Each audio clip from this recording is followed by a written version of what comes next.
para sa mga may USDC, kung gusto niyong palitan yan ng token like Worldcoin, pwede niyong convert or swap.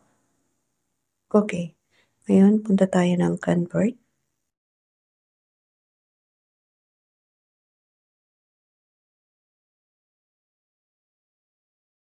Then dito, pindutin lang natin ang USD.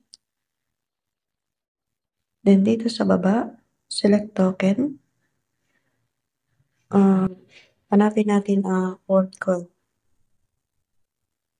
Ito, Worldcoin. WLD. Pindutin natin yan. Ayan yung kanyang conversion sa Worldcoin. Then, convert token. Then, pwede din dito sa uno. Punta kayo ng uno. Then, isa-swap natin yan. Pindutin mo lang yung swap. Then, dito sa taas, pindutin mo yan.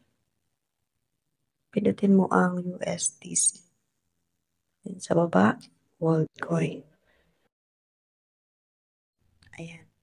Then, pindutin mo lang yung maximum. Okay? Then, swap. Para maging Worldcoin.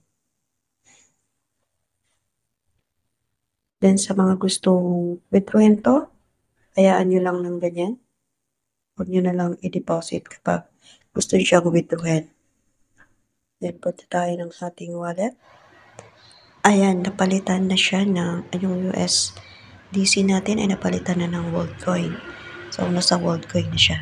So, mas maiging i-transfer natin o i-withdraw natin through Worldcoin yan.